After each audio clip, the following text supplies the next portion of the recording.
नमस्कार सभी को हमारे YouTube चैनल सुरेंद्र मैथमेटिक्स पर आपका स्वागत है। आज हम पढ़ने जा रहे हैं कक्षा 10 की प्रश्न नंबर 2 बहुपद के बारे में। तो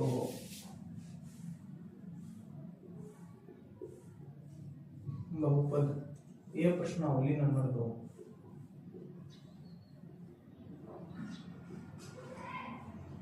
कक्षा 10 की। तो बहुपद क्या होता है? बहुपद से पहले चर और अचर के बारे में आपको बताना चाहिए। तो इधर मैं लिख रहा हूं चर और अचर। चर में तो हमारी एबीसीडी आती है, जैसे x हो गया, y मानते हैं, z मानते हैं। अचर के अंदर हमारी गिनत की संख्याएं हैं 1 2 3। चर और अचर ये दोनों होते हैं। जब मैं चर और अचर को प्लस के द्वारा, माइनस के द्वारा, गुणा के द्वारा या फिर भाग के द्वारा लिख दूं तो हमें बीजीय व्यंजक प्राप्त होगा, बहुपद प्राप्त नहीं होगा। भी क्या प्राप्त होगा? बीजीय व्यंजक प्राप्त होगा। जैसे 3x प्लस में 5, ये हमारे पास क्या है? बीजीय व्यंजक है। एक और लिख रहा हूं मैं 3x प्लस में 6x प्लस में 3, ये भी हमारे पास क्या है? बीजीय व्यंजक है। एक और उदाहरण लिख रहा हूं मैं 4x के माइनस में 3x के पावर माइनस 1 प्लस में 7, ये भी हमारे पास क्या है? बीजीय व्यंजक है। एक और लिख रहा हूं मैं 2x प्लस में 2, ये भी हमारे पास क्या है? बीजीय व्यंजक है।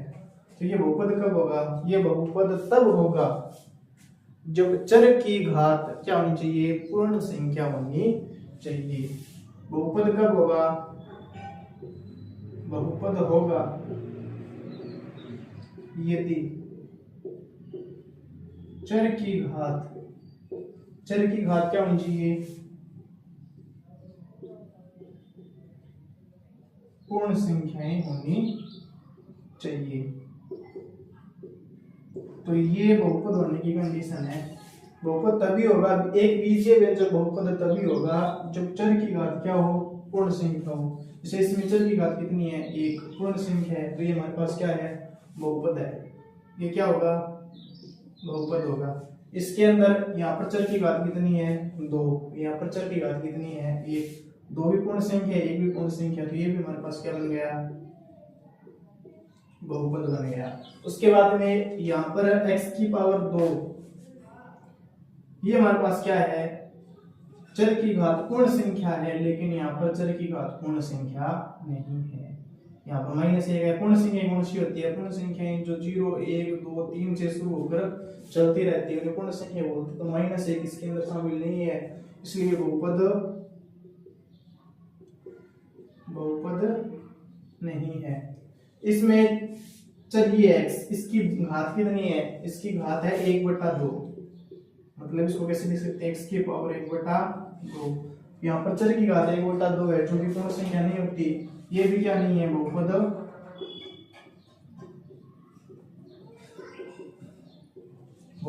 नहीं है। तो बहुपद कब होगा? जब बीजीय व्यंजक की घात क्या होनी चाहिए? बीजीय व्यंजक में चर की घात क्या होनी चाहिए? पूर्ण संख्या होनी चाहिए। तो उसे हम क्या बोलेंगे? एक बहुपद बोलेंगे। तो बहुपद के प्रकार भी है जो कक्षा 9 में हम पढ़ चुके हैं, तो उस पर चर्चा नहीं करेंगे, सीधे ट्यूशन पर आएंगे।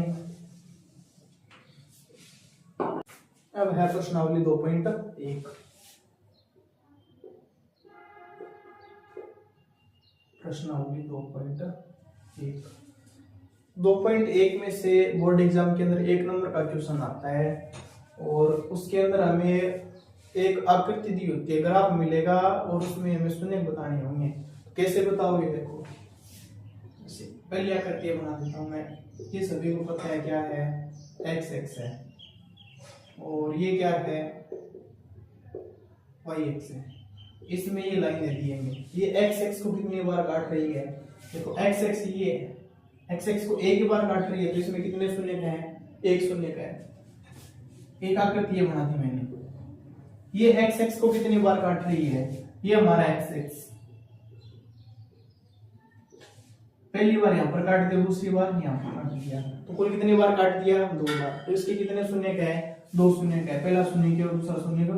ये एक आकृति और बना के देता हूं आपको। इसमें कितने शून्य का है? पहली बार यहाँ पर काट गया, ये है ना हमारा एक्स एक्स, पहली बार यहाँ पर काट गया, दूसरी बार यहाँ पर काट गया, तीसरी बार यहाँ पर काट गया, तो कुल कितने शून्य का? इसके कुल 3 शून्य का है। इस आकृति में आप बताओ कितने शून्य का है?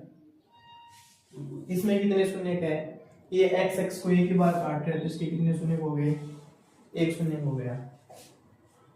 इस आकृति में और बताओ इसमें कितने शून्य का है? ये एक्स एक्स को नहीं काट रहा, किसको काट रहा है? वाई एक्स को काट रहा है। वाई एक्स को काटे या ना काटे, हमें बस एक्स एक्स वाला चेक करना है। तो ये एक्स एक्स को नहीं काट रहा है ना, तो इसके कितने शून्य का है? इसके शून्य का है ही नहीं, इसका कोई भी शून्य का नहीं है। अब 2.1 में से एक नंबर का क्वेश्चन आता है, यही आएगा बस। अब पढ़ेंगे प्रश्नावली 2.2। प्रश्नावली 2.2 में देखो,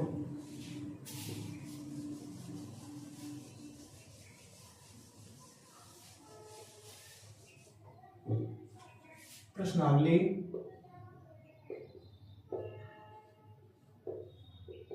2.2। प्रश्नावली 2.2 शुरू करने से पहले बेसिक है वो बता देता हूं आपको, जो हमें आगे काम आएगा। तो सबसे पहले है बहुपद का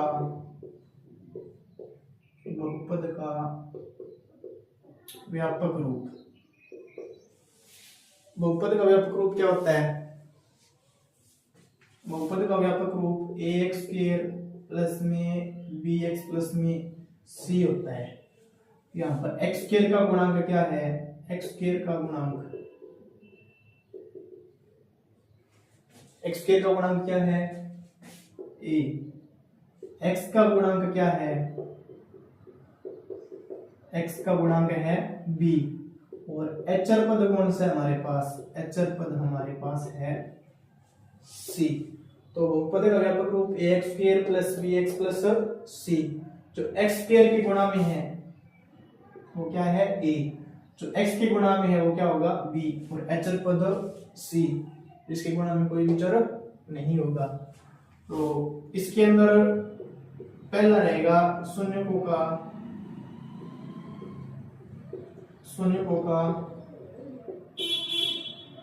योगफल। शून्यकों का योगफल क्या होता है? अल्फा प्लस बीटा बराबर माइनस बी बटा ए।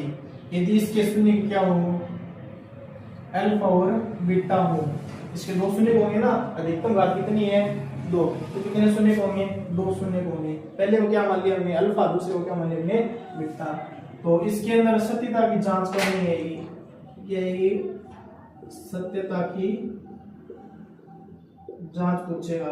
तो पहली जांच होगी शून्यकों का योगफल, अल्फा प्लस बीटा बराबर माइनस बी बटा ए, इसका ये फॉर्मूला रहेगा।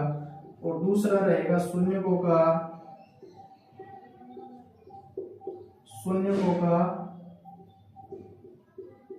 गुणनफल।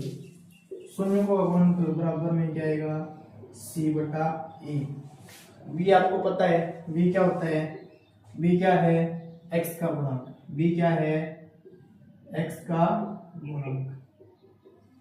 आगे चिन्ह किसका रहने वाला है? माइनस का। और बटा में a क्या है? a देखो क्या है? x स्क्वायर का गुणांक है ना, तो x स्क्वायर का गुणांक। इसके अंदर आप बताओ c क्या है? c क्या है? ये रहा c। c क्या है? अचर पद। इसकी जगह क्या जाएगा? अचर पद।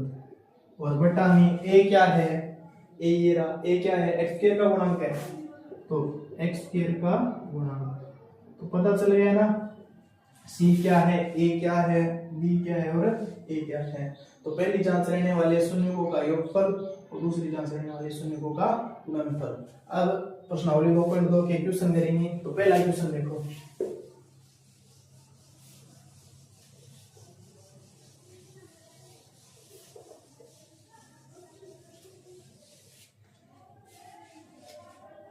इसमें क्वेश्चन ये आएगा, किसी बहुपद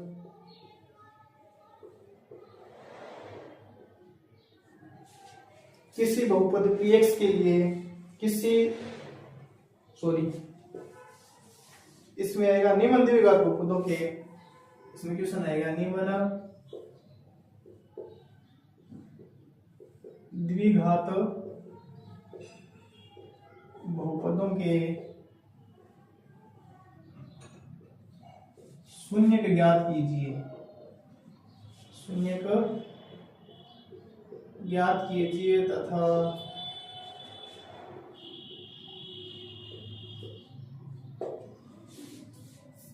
शून्यकों तथा गुणांकों के, शून्यकों के योग तथा गुणांकों के बीच तथा शून्यकों के योग तथा गुणांकों के बीच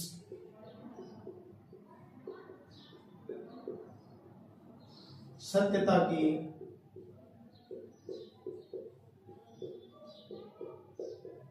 जांच कीजिए।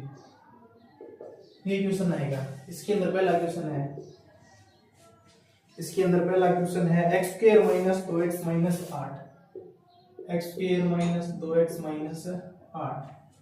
तो इसको हल करने की विधि है गुणनखंड विधि। तो गुणनखंड विधि सभी को आती है। इसमें क्या होता है, पहले पद का और आखिरी पद का गुणा करवाते हैं। तो पहले पद का और आखिरी पद का गुणा कितना आ गया, 8x की पावर 2। ये किसका है, माइनस का, और ये किसका है, प्लस का। तो प्लस माइनस माइनस, तो आगे निशान किसका आएगा, माइनस का। और हमारा बीच का पद गया माइनस का 2x। तो ऐसी दो संख्या बताओ जिसका गुना तो कितना आ जाए, माइनस का 8, जोड़ने और घटाने पर कितना आ जाए, माइनस का 2। तो ऐसी दो संख्या कौन सी होगी, माइनस का तो ले लेंगे 4x और प्लस का ले लेंगे 2x। इन दोनों का गुणा करवाएंगे, 4 दूनी 8, x के गुणा x के साथ x की पावर 2, माइनस प्लस माइनस, गुणा करवाने पर आ गया माइनस 8x की पावर 2। और 2x में से 4x घटाएंगे तो कितना रहेगा, माइनस का 2x। ये दोनों पद आ रहे हैं हमारे। तो इसका मतलब पहली संख्या ये और दूसरी संख्या ये, पहले ये भी लिख सकते, कोई दिक्कत नहीं है। तो ये दो संख्याएं होंगी। हल करें इसको, x की पावर 2 प्लस का 2x माइनस के 4x माइनस 8। पहले दो पद में कॉमन लेंगे, फिर अगले दो पद में कॉमन लेंगे। तो पहले दो पद में कॉमन कौन आएगा, इसमें x की पावर 2 है प्लस 2x है, तो x कॉमन आ गया, अंदर क्या रह गया, x प्लस में 2। फिर इसमें भी माइनस है, इसमें भी माइनस है, कॉमन क्या आ जाएगा, माइनस, और 4 भी आ जाएगा। x माइनस 8 में 4 का डिवाइड करेंगे कितना आएगा, 2। फिर से क्या कॉमन आ जाएगा, x माइनस 2। एक बात और है, ये निशान है ना, ये प्लस और ये माइनस, तो माइनस माइनस क्या हो जाएगा, प्लस। तो ये दोनों सेम आने चाहिए। ये माइनस कॉमन लिए तो ये भी माइनस का और ये भी माइनस का, तो माइनस माइनस ये भी प्लस, माइनस माइनस ये भी प्लस। अब कॉमन क्या आ जाएगा, x प्लस में 2, अंदर क्या रहेगा, x माइनस 4। तो बहुपद के शून्य ज्ञात करते हैं तो इसके बराबर क्या रखते हैं, 0 रखते हैं। जो 9वीं कक्षा में पढ़ा था हमने, बहुपद के शून्य ज्ञात करने के लिए x बराबर क्या रखते थे, 0 रखते थे। तो इसके बराबर क्या रख देंगे, 0, x प्लस 2 के बराबर 0, और फिर रख देंगे x माइनस 4 के बराबर 0। ये प्लस का 2 दूसरी साइड जाकर किसको हो जाएगा, माइनस का 2, और ये माइनस का 4 दूसरी साइड जाकर किसको हो जाएगा, प्लस का 4। तो पहला शून्य किया गया, दूसरा शून्य को किया गया। अब हम करेंगे सत्यता की जांच। सत्यता की जांच लिखवाया था, पहला क्या लिखवाया था, शून्यकों का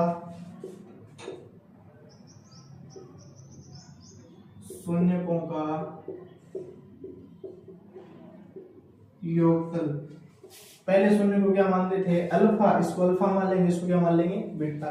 तो शून्यकों का योगफल क्या होता है, अल्फा प्लस बीटा बराबर में क्या आएगा, माइनस का b बटा में a। अल्फा कितना है हमारे पास, माइनस का 2, प्लस में बीटा कितना है हमारे पास, 4, फिर बराबर। अब बताओ b क्या होता है, पहले तो ये फॉर्मूले का माइनस, b क्या होता है, x का गुणांक होता है। तो ये रहा क्वेश्चन, x का गुणांक होगा -2, तो यहाँ पे क्या जाएगा, माइनस का 2, और बटा में a का मान क्या हमारे पास, a क्या होता है, x स्क्वायर का गुणांक, x स्क्वायर के गुणा में 1 है, तो बटा में क्या जाएगा 1। तो 4 में से 2 घटाएंगे तो माइनस माइनस प्लस 2 में 1 का भाग देंगे 2 ही आएगा, तो ये दोनों साइड क्या आ गई बराबर, इसका मतलब हमारा क्वेश्चन सही है। दूसरी जांच कौन सी थी,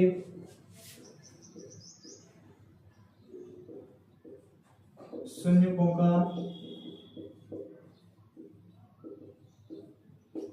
का गुणनफल, तो गुणनफल में क्या आएगा अल्फा गुणा में बीटा बराबर सी बटा में ए। अल्फा का मान कितना है हमारे पास, पहला वाला मान -2 और गुणा में बीटा का मान कितना हमारे पास 4, और अचर पद सी का मान कितना है -8, तो बराबर में क्या आएगा -8 और बटा में ए, x² का गुणा होता है तो a हमारे पास x² गुणा में 1 है, बटा में क्या जाएगा 1, दोनों का गुणा करवाएंगे -4 गुनी 8 और बराबर में -8, तो ये आएगा 3 नंबर का क्वेश्चन, 2 या 3 नंबर का क्वेश्चन आएगा।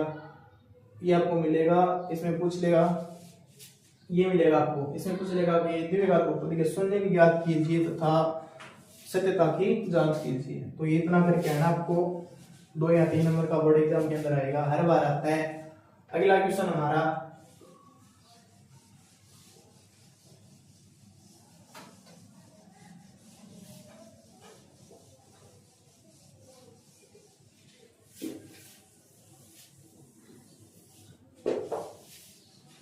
अगला क्वेश्चन है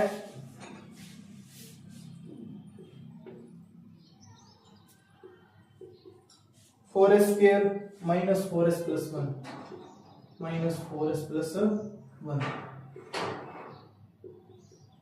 ये तो पहले का और आखिरी का गुणा कितना आएगा, पहले पद का और आखिरी पद का गुणा कितना आएगा 4s², और बीच का पद कितना हमारे पास ये s है, बीच का पद हमारे पास 4s, तो ऐसी दो संख्या लेनी है जिसका गुणा कितना है 4s² और जोड़ने या घटाने पर कितना है -4s है, तो ऐसी दो संख्या कौन सी होगी, पहली -2s और दूसरी भी -2s, दोनों को माइनस के दोनों जुड़ जाएंगे, निशान माइनस करेगा -4x और दोनों का गुणा करवाएंगे तो 2 दूनी 4, माइनस माइनस प्लस s का s के साथ करेंगे तो 4s², तो प्लस का 4s² आ गया, तो इस दो संख्या कौन सी है -2s -2s, इसको क्या लिखेंगे 4s² -2s -2s प्लस 1, पहले दो पद में कॉमन कौन आएगा 2s आ जाएगा, अंदर क्या रहेगा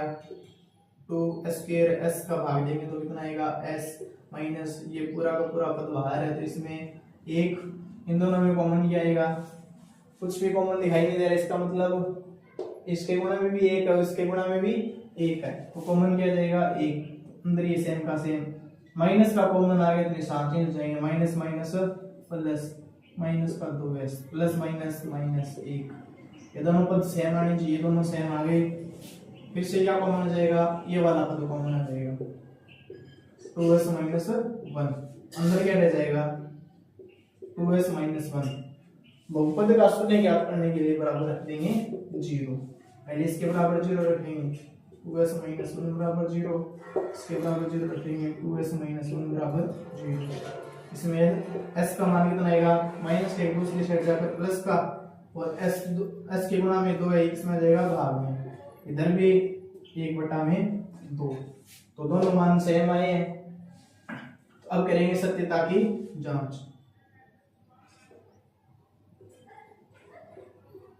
सत्यता की जांच, तो सत्यता की जांच के अंदर पहला है शून्यकों का योगफल, याद हो गया होगा, तो क्या है अल्फा प्लस बीटा बराबर रहेगा -b/a, तो अल्फा का मान कितना है 1/2, अल्फा का मान कितना है 1/2, फिर प्लस लगा दिया प्लस, बीटा का मान कितना है, बीटा का मान कितना है 1/2 बराबर, फॉर्मूले का माइनस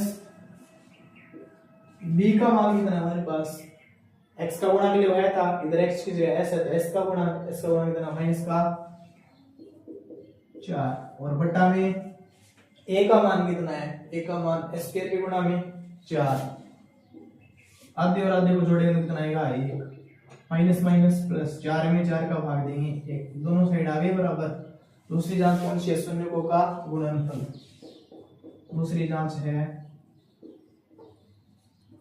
शून्यकों का गुणनफल। तो अल्फा गुणा में बीटा बराबर हो जाएगा सी बटा में ए। अल्फा का मान कितना है? अल्फा का मान 1/2 गुणा में बीटा का मान भी कितना 1/2 और बराबर सी होता है अचल पद। अचल पद कितना है? 1 और बटा में ए का मान कितना है? ए का मान हमारे पास 4। मल्टीप्लाई करवाएंगे 1 का गुणा 1 के साथ 1, 2 का गुणा 2 के साथ 2 दूनी 4 बराबर में 1/4। ये हमारा दूसरा क्वेश्चन 2 या 3 नंबर का आएगा। अगला क्वेश्चन देखो।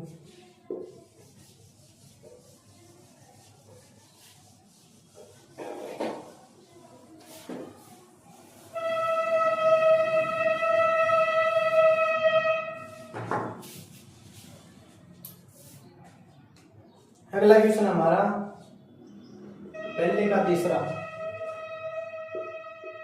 6x² -3 माइनस में 7x। तो पहले इसको व्यापक रूप में लिखो। सबसे पहले क्या आता है? x² का पद यह जाएगा 6x², फिर आता है x का पद माइनस का 7x और लास्ट में आएगा अचर पद माइनस का 3। अब गुणनखंड विधि से करेंगे तो पहले और लास्ट का गुणा कितना आ गया? 6×18 प्लस माइनस माइनस 18x की पावर 2। बीच का पद कितना है? माइनस का 7x। ऐसी दो संख्या बताइए जिसका गुणा तो माइनस का 18 है, जोड़ देंगे तो माइनस का 7 है। तो ऐसी दो संख्या कौन सी है बताओ? ऐसी दो संख्या है हमारे पास 9 गुणा में 2 कितना आ गया? 9 दूनी 18। लेकिन हमें क्या चाहिए? जोड़ने घटाने तो माइनस का 7 चाहिए। तो 9 को क्या लेना पड़ेगा? माइनस का 9x और 2 को क्या लेना पड़ेगा? प्लस का 2x। तो प्लस माइनस का गुणा करवाएंगे तो माइनस में आएगा 9 दूनी 18x की पावर 2। इन दोनों का गुणा करवाएंगे कितना जाएगा? माइनस 18x की पावर 2। इन दोनों को प्लस या माइनस करेंगे 2x में से 9x घटाएंगे तो हमारे पास रह जाएगा माइनस का 7x। ये दोनों संख्या आ रही है तो हल करो इसको। 6x की पावर 2 माइनस का क्या लिया था हमने? 9x और प्लस का क्या लिया था? 2x माइनस में 3। पहले दो पद में कॉमन क्या आ गया? 3x कॉमन आ गया। 6 में भाग देंगे 3 का कितना आ गया? 2। x² में x का भाग देंगे कितना आ गया? x। निशान किसका? माइनस का। 9 में 3 का भाग देंगे कितना? 3। x में x का दिया 1 फिर प्लस। अब के बाद प्लस है कॉमन और गुणा में क्या कॉमन क्या जाएगा? 1। इन दोनों में कॉमन 1 है तो अंदर आ जाएगा 2x माइनस में 3 सेम का सेम। तो अब कॉमन क्या आएगा? 2x माइनस 3 अंदर आ जाएगा 3x प्लस में 1। शून्य ज्ञात करने के लिए बराबर क्या रख देंगे? 0। तो 2x माइनस 3 के बराबर 0 और 3x प्लस 1 के बराबर 0। इसमें x की वैल्यू कितनी आएगी? 2x बराबर 3। इसका मान आ जाएगा 3 बटा में और इसमें x का मान कितना आ जाएगा? माइनस 1/3। तो ये क्या है? अल्फा और ये क्या है? बीटा। तो पहली जांच क्या है हमारे पास? सत्यता की जांच। सत्यता की जांच। पहली जांच क्या है? आगे करता हूं। पहली जांच क्या है? शून्यकों का योगफल। शून्यकों का योगफल। तो शून्यों का योगफल क्या है? अल्फा प्लस बीटा बराबर -3/1। अल्फा का मान कितना है? 3/2 प्लस में बीटा का मान कितना है? -1/3। तो ब्रैकेट लगा के लिख दिया -1/3 बराबर फॉर्मूले का माइनस। बी का मान कितना है? इसके अंदर नहीं देखना है, ये भी आपका प्रूफ। बी का मान है -7x। बी का मान है -7 और ए का मान कितना है? 6। इन दोनों का एलसीएम लेंगे 2 का और 3 का एलसीएम कितना आ गया? 6। डिवाइड करेंगे 3 का मल्टीप्लाई 3 के साथ 9 फिर प्लस माइनस माइनस। इसमें भाग देंगे 6 के अंदर 3 का भाग देंगे कितना है? 2 का गुणा इसके साथ 1 के साथ तो कितना जाएगा? 2 बराबर। इसके अंदर ये बी का मान -7 है, फॉर्मूले का माइनस ये माइनस आएगा। तो 9 में से 2 घटाएंगे, इधर माइनस माइनस प्लस 7/6, 9 में से 2 घटाएंगे 7/6 बराबर 7/6। तो ये है। बाकी ये क्वेश्चन मिलेंगे करेंगे अगले वीडियो में।